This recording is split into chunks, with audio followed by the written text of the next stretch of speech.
Imagine walking into a courtroom expecting fairness, only to watch a decorated Navy SEAL, someone who has risked his life countless times for his country, get mocked and humiliated by a smug local cop. The judge laughs along, the spectators whisper, and justice seems miles away. But then, just when it looks like this veteran has been cornered, he makes one phone call that flips the entire courtroom upside down and leaves everyone stunned. Before we dive into this shocking tale of arrogance, humiliation, and ultimate justice, make sure to hit that subscribe button and ring the notification bell so you never miss these powerful stories of real-life drama, revenge, and redemption. Now let's get into it. Chapter 1 begins with a man named Marcus, a 42-year-old retired Navy SEAL who had spent nearly 2 decades serving his country in some of the toughest corners of the world. Highly decorated and deeply respected among his peers, Marcus had returned home to his suburban neighborhood hoping for a quiet life. He carried the scars of war both visible and hidden, but what he wanted most was peace, time with his wife, his 2 children, and the comfort of routine after years of chaos. Yet that peace quickly unraveled when he had a run-in with a local police officer named Bradley Jensen. Bradley was no stranger in the community. A cop in his mid-30s with a reputation for arrogance, he had a history of throwing his weight around, especially when it came to people he thought he could intimidate. Marcus, who moved through life with calm self-control, never expected to become Jensen's target. It all began with something as small as a parking dispute. Marcus had parked his truck, a large, well-kept Ford F-250, slightly past the faded lines in front of a convenience store. Jensen, off-duty but still in uniform, approached Marcus with a sneer, accusing him of breaking city ordinances. Marcus explained calmly that the space was narrow and that no one was blocked, but Jensen didn't care. Instead, he puffed his chest out and made the moment bigger than it needed to be. He ticketed Marcus on the spot and told him he'd be seeing him in court. At first, Marcus brushed it off. A parking ticket wasn't worth the stress. But then, things escalated. A week later, Jensen pulled Marcus over while he was driving home from dropping his daughter at school. The reason? A supposed broken taillight that wasn't broken at all. Another citation was slapped onto his record, and then came another and another. Within a month, Marcus had been stopped 4 times by Jensen, each with flimsy justifications that Marcus knew wouldn't stand under real scrutiny. But it wasn't just the tickets. It was the way Jensen treated him. Snide comments about his military service, sarcastic remarks about wannabe heroes, and dismissive sneers when Marcus tried to defend himself. It became clear, Jensen wasn't just doing his job. He was targeting Marcus deliberately. Marcus tried to reason with himself. He had faced worse than this, bullets, bombs, life and death battles overseas. Surely he could endure one arrogant cop. But what made it unbearable was the impact on his family. His wife grew anxious every time he left the house, worried he'd come back with another ticket or worse.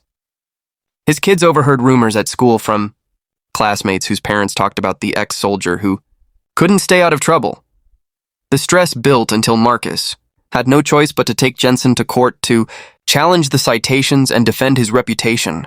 When the day of the hearing arrived, Marcus walked into the small-town courthouse wearing his suit, calm and respectful. He believed that truth would speak for itself. But as soon as the proceedings began, Marcus realized he had walked into a stacked deck. Jensen strutted into the courtroom like it was his personal stage, grinning as if he already won. The judge, a middle-aged man named Patterson, seemed overly friendly with Jensen, laughing with him before the case even started. Witnesses were called, evidence was skewed, and Jensen didn't hold back from mocking Marcus openly, calling him careless, reckless, and even a danger to the neighborhood. The spectators, neighbors and townsfolk, whispered among themselves, some smirking at Marcus's expense. And the worst part? The judge seemed entertained by it all. Marcus, the man who had once fought for the very freedoms this courtroom was supposed to uphold, was being humiliated in front of everyone. As the gavel came down on an unjust ruling, Marcus sat in silence, his heart pounding. He knew this wasn't just about tickets anymore. It was about dignity, respect, and justice. And as Jensen smirked one last time, Marcus pulled out his phone. One call, he thought, and everything could change. Chapter 2 opened with Marcus leaving the courthouse, his family at his side, their faces pale with disbelief at the humiliation they had just endured. He stayed quiet, but inside, years of discipline, tactical patience, and controlled fury churned together. That night, Marcus sat in his study and made the call. The voice on the other end belonged to a man Marcus had served with in the Navy, someone who now worked in Washington, D.C. in a role of influence that Jensen and Judge Patterson could never have imagined. Marcus explained what had happened, the harassment, the humiliation, and the abuse of authority. His friend listened carefully, then told Marcus not to worry. He would handle it. The next week, things began to shift. The Department of Justice launched an inquiry into local police corruption. At first, the townsfolk thought it was unrelated. But as agents began asking questions, it became clear this wasn't random. Officers who had long abused their power suddenly found themselves under scrutiny. And then came the day when Bradley Jensen was called in for questioning. Word spread like wildfire. The arrogant cop who strutted around town was now being investigated for misconduct. Meanwhile, Judge Patterson received a quiet but stern notice from higher authorities that his courtroom practices were being reviewed. The same judge who had smirked at Marcus was now sweating in his chambers, scrambling to cover his tracks. As investigations unfolded, Marcus kept to himself. He didn't boast, didn't gloat, didn't even let his neighbors see his satisfaction. But inside, he knew justice was circling closer. The man who had mocked him in court was about to face the same public humiliation. Chapter 3 brought the climax. By the time federal investigators arrived with evidence of Jensen's misconduct, not just with Marcus, but with multiple citizens, he was stripped of his badge. The town watched as the once untouchable cop was escorted out of the station, no smirk left on his face.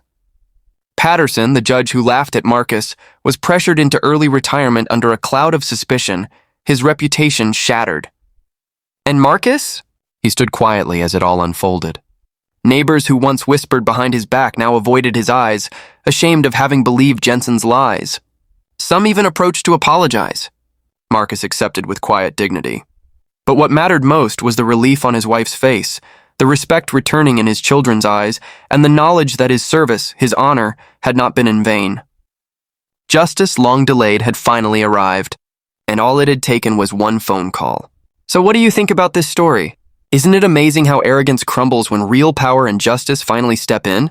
If you enjoyed this tale of humiliation turned to redemption, make sure to smash that like button, subscribe for more powerful HOA, Karen, and real-life drama stories, and share this with someone who loves a good dose of justice served cold.